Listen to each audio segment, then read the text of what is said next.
everybody, and welcome into another episode of the Brett Allan Show, a pop culture podcast. And today is a special day for multiple reasons. Today, we are celebrating 200 episodes of the podcast. So, 200 of anything is a big deal, I say, especially after the last year that we've had. And we have a fantastic comedian with us today. I've been a fan since day one. And this guy has done it all, and he is going and going. John Caparulo, welcome into the show. It's great to have you here today. Thanks for having me. I appreciate it. Good to see you. Yeah, good to see you too. Well, I'm excited to talk to you because, well, for many reasons, but I'm very curious because I know you had a residency in Las Vegas for a while, and then, of course, COVID hit. My first question to that would be, are you back in the showroom, or is the road tour now kind of replacing what you were doing before? Yeah, I'm back on the road full time because what was it, last March 15th they started shutting everything down, and it was sort of like, in limbo for 14 months, and then finally, like, they once they started being able to bring shows back, that's they started cleaning house, really. So it was we got canned with a lot of shows. So yeah, it was back to the road again. So yeah, back to the road again. Now, the thing that was interesting about this, which I don't think I've ever seen a comic do, is it was Uncapped Comedy was the name, but essentially you allow the audience to pick the topics to kind of guide the show, which that could go either way, I imagine. And I watched some YouTube clips. I'm very curious, how does that work as a comic? Because most comedians, they have their set, they're working through things. You've got your jokes, your tags, but how do you, because it's not really improv necessarily, but maybe it is. How does it work exactly? I know our listeners are very curious. We originally did it as the virtual show from here, which is probably where you saw the clips. And since then, I've actually taken it on the road with me for shows. It's sort of like it was an idea that was sort of born out of like a little bit of artistic necessity too, because number one, we were trying to figure out a way to do a virtual show because, for a while there, I wasn't doing anything, and I needed some way to remember I was a comedian. So we started doing the virtual show, and we people would write down topics with that, and it's like what the show itself. It's like, when I look at the topics people write down, generally you're going to get a lot of the some people. There's always going to be the sexual topics, or the whether it's COVID and social distancing, all that stuff. People are going to write that stuff, but what it does is for me, it's like, it's almost like a rehab thing. Sure. to re-strengthen muscles, comedically, that have kind of atrophied over all these long, because I've never gotten such long stretches of like inactivity with comedy. So it's when I read a topic that somebody wrote down, it's usually like, what it does is I don't even necessarily have to talk about that particular subject. It might just spark an idea to go, oh, you know what, here's a story, or here's a bit, or whatever. And it's just sort of like waking up that muscle memory of just, being able to, sort of improvise, but just be able to like, what I've always felt like is necessary to do, comedy well, or at least for me, is to try to be in the moment. Sure. Of, so when you're doing a bit, you kind of you don't want to get caught where we all do, where you just start reciting things or trying to, because that's what I was, when I first came back last year from a 4-month layoff with everything, I felt like I couldn't really do my set, just from memory or whatever. I had to feel it. And so it's just sort of a way to like get myself, present in the moment and being able to sort of like feel what I'm doing comedically, you Yeah, know. that So makes perfect yeah, sense. sometimes it's a train wreck. It's, I can imagine. If you ever come to the Bay Area with your show, I would love to see how it works out. I know you've been out here before. So yeah, essentially, people are almost like giving you premises, and you probably have talked about a subject here or there at some point in your right. 20 plus year career. So really, I've heard comics say, as we were talking to folks during the actual lockdown and they were doing the Zoom shows, the drive-in shows, that it was kind of like, the methadone version of comedy versus Yeah. getting the actual Yeah. hit. Yeah. Yeah.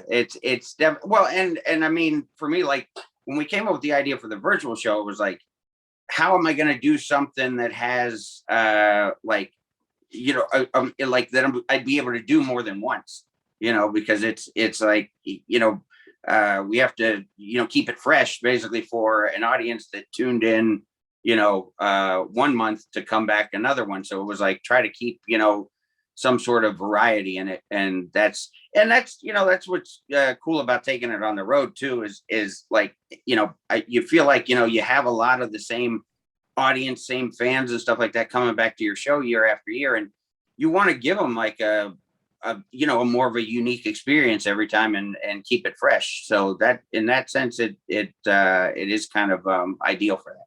Yeah, I can imagine, especially, like yourself and other comedians, and just a lot of people who were like, this is the first time I've been unemployed since I was like 18 years old, Right. and not have had a job. And I was talking to Brad Williams.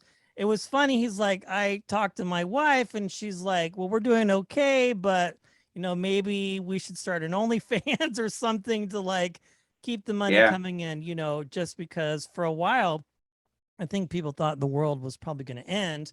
Yeah. And it was very tough, but you seem to have come out of it quite well. You're touring and things like that.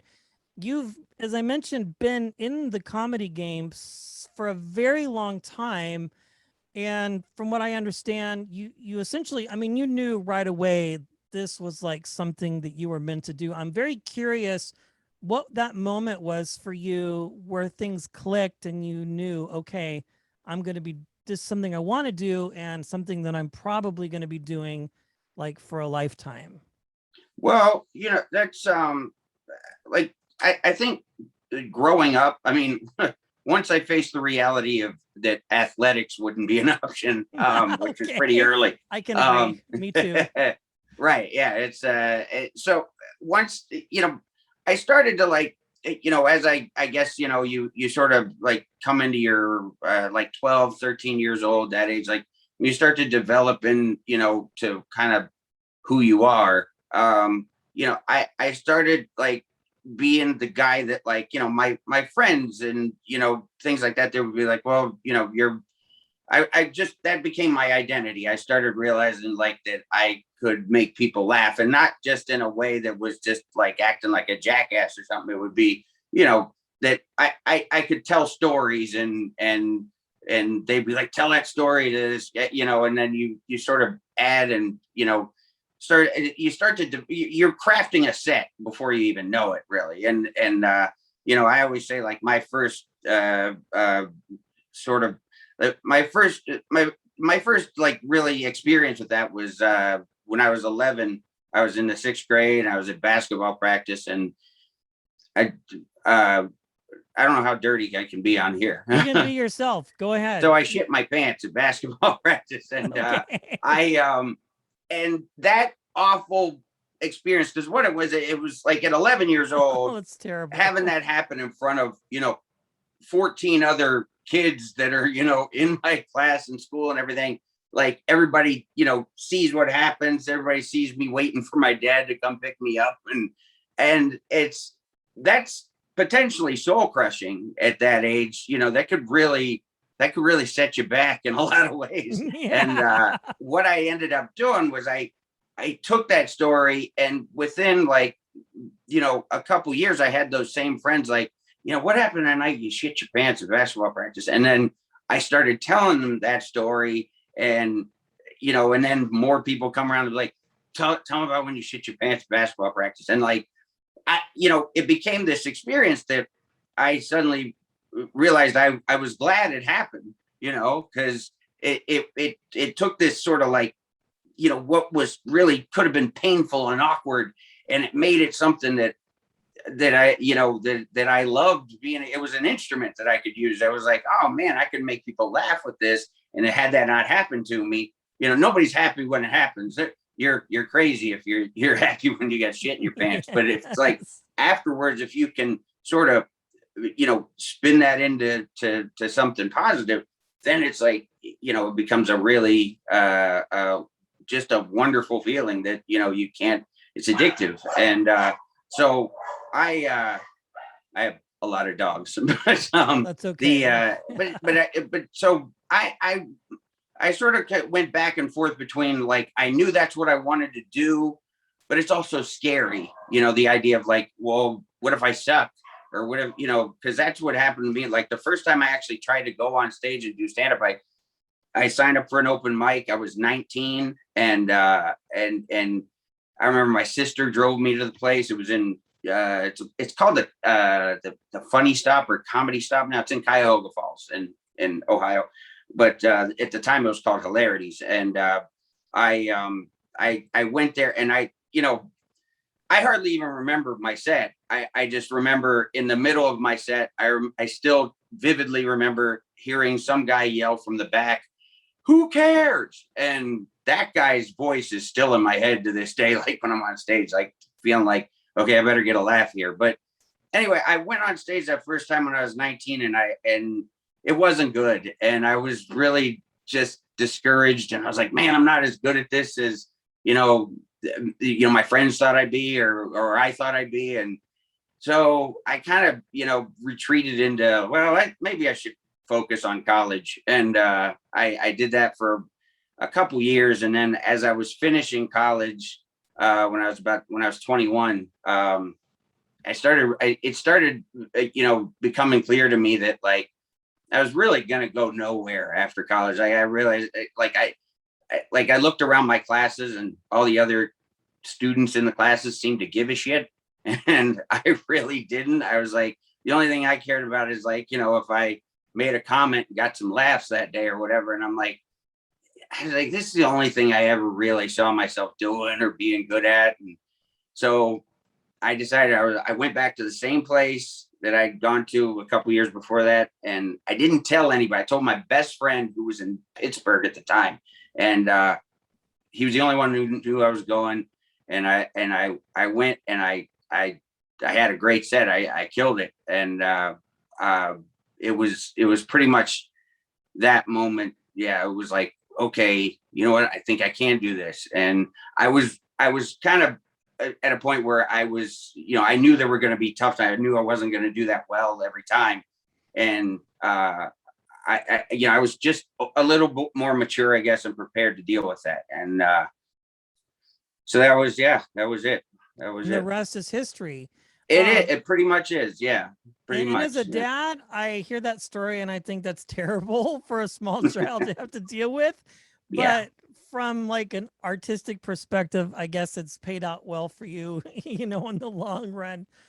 So Eventually, yeah. Eventually, yeah. Maybe not like for a while, but yeah, there are some days I wish, it didn't work out, but yeah. No, I can imagine, like anything else. Very interesting. So you're working along, you're performing, you get a job at the Comedy Store, working the door, and you spent a lot of time there, like a lot of comics, trying to, get stage time and do this and do that. And you eventually found your path. Your first TV appearance was Craig Kilborn, right? That's where you got your first national spot. So from there, what moment was that like for you when you're done? Were you like, okay, the phone's going to ring off the hook for me now, and I'm going to just get booked like crazy? Or was it one of those moments where it's like, okay, I've done this. Now I'm trying to figure out, what's going to be next? Because I know eventually you wound up essentially getting a holding deal or a development deal. And we can kind of talk about that, because when you started, and I think a lot of comics at that time, That was kind of the path, right? Was to get Of on course, yeah. late night and then to book a TV show. Okay, yeah. 1 second. Let me. Sorry, I have animals going crazy outside the door because my wife shut it. Anyway, so you know what? All those moments that you're referring to, like it, like there's never really a time. Like you always think, like when you start out in comedy, like you're gonna get to this certain place or this goal and go, all right, I made it or whatever. And it really never is, because by the time you get to where that certain place, you've already started sort of set higher goals or whatever, like, so it's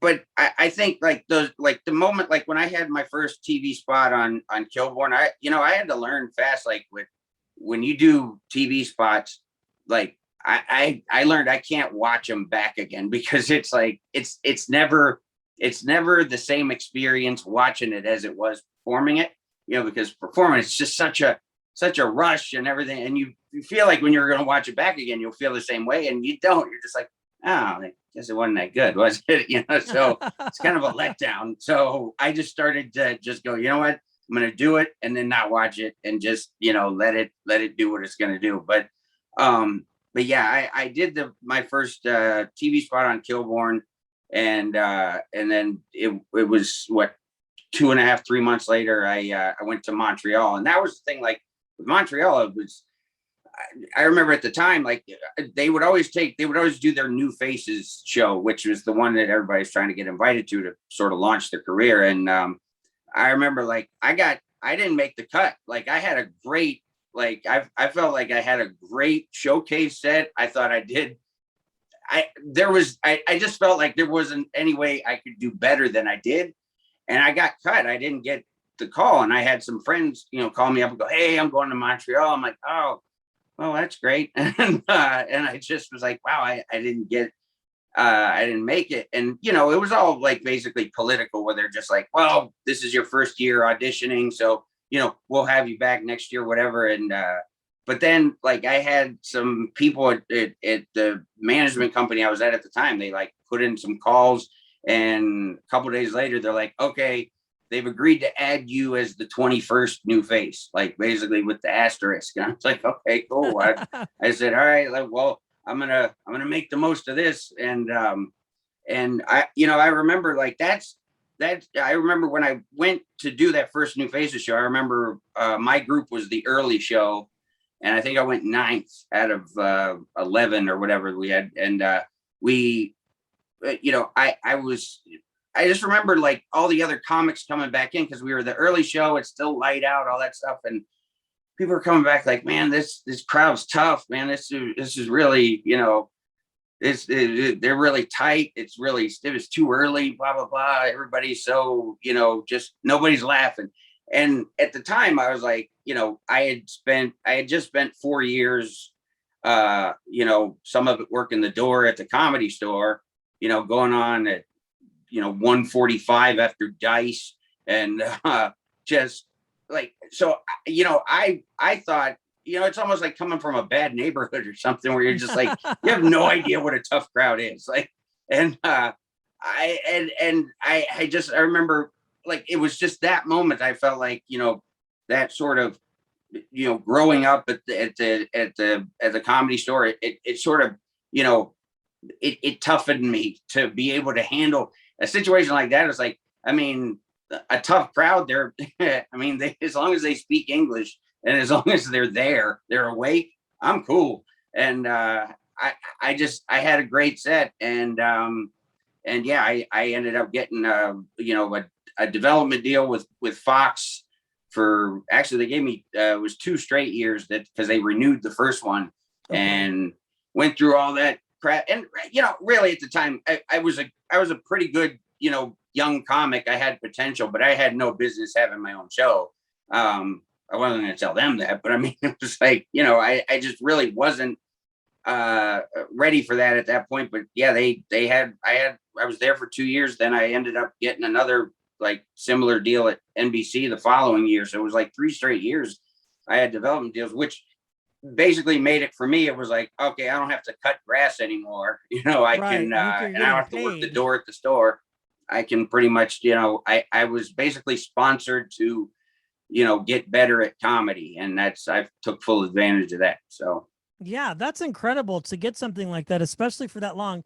Correct me if I'm wrong. You did Last Comic Standing as well, right? Or you did? Okay. I So did. you, I remember the first year they had it. That was when I was still cutting grass then. And I remember like okay. they got me I had to go in that big theater and just audition for the guys who booked the Tonight Show at the time.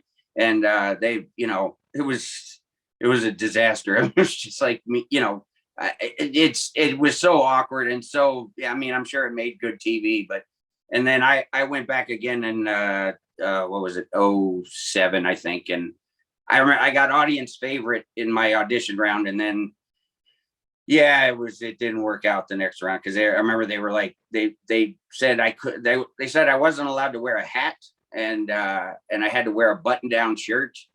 But the worst part was the hat part. They're like, well, the hat will cover your face and we don't want that. But meanwhile, they let another guy wear a freaking gorilla mask. Something. Yeah, I remember that. That was an odd season. That show was Yeah. kind of interesting. Well, John, you've had like an iconic career, in my opinion. And like I said, I've been a fan of yours since day one and just kind of Appreciate watching that. you grow. Absolutely, my friend. And just even the lows and the highs, I think it's all significant and everything that you've done.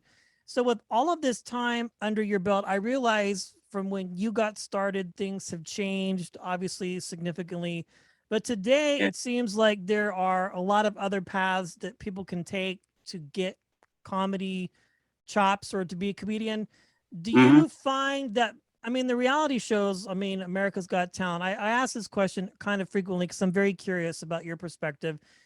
Do you think when these people get on the shows that it acts to them as an advantage, obviously, or maybe it kind of hurts them a little bit because they may not get the experience necessarily that might be required to be funny or Right. to get the bumps and bruises like you've explained it? Sure. It's Well, I mean they're there, but I'm just very curious what you think. yeah. I think, comedy is, it's not like, being a singer or something like that. Like you really do have to, it does require a lot of time, a lot of experience.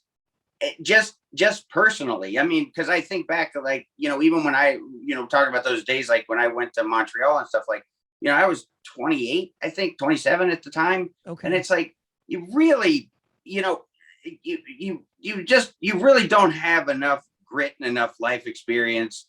In my case, I wasn't fat enough to be, like worth listening to, like you don't have enough to draw from personally to really be, worth that kind of attention. But at the same time, it's not like you're going to pass up opportunities. So it's like, I think that, yeah, those shows like that, America's Got Talent, Last Comic Standing, yeah, they do end up like, yeah, I guess overexposing, people who maybe aren't ready for it yet, but that's sort of like, that's the nature of the beast now. So it's like, I mean, whoever can sort of adjust on the fly is going to do well, and whoever isn't is not. But I mean, I've always felt like with, like with Last Comic Standing in particular, I always felt like I really hated that they seemed to be more interested in making a reality show than they were making Sure. like a legitimate comedy contest. Because I think that would be interesting. I think like if they did it more like, say, American Idol did, where they made it more of almost like a comedy, boot camp or obstacle course, to like go, okay, like, because they like on American Idol, they used to have like a theme every week with the finalists. Like they'd be like, well, we're going to do big band or Barry Manilow or, hold on, sorry. It's, sorry, sorry. You there? Yep, we're still good. Okay, thanks. Sorry. I should put the do not disturb thing on. Anyway, but with shows like that, I just wish they had like more, they were more interested in, actually making it a comedy competition. So like, Right. like I said, like with American Idol, they'd have like themes, and it's like, you could do that with comedy too. You could have, make it so like everybody has to perform in front of like all kids or old people, or, like, or maybe, we all have to do, political material. We have to do material about family or whatever relationship.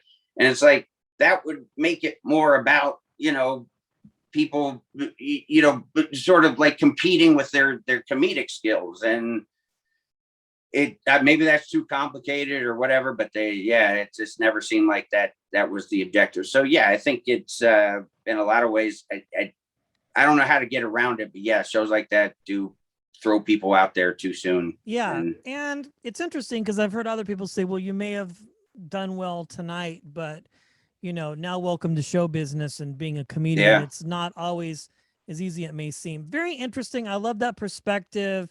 And again, you've just had a really long and healthy career. And that was the one thing I liked about Last Comic was it was just comedians. You know what I mean? Like it wasn't like a comedian going up against like a acrobat right, act like America's Got Talent, right? or a Yeah, that's magician or, a snake charmer. I don't know, whatever they're no, doing. you're right. And yeah, it focused on stand-up comedy instead of throwing us in the sort of variety show realm. And it's too hard to have a comedian compete with a singer or a magician or a juggler or whatever.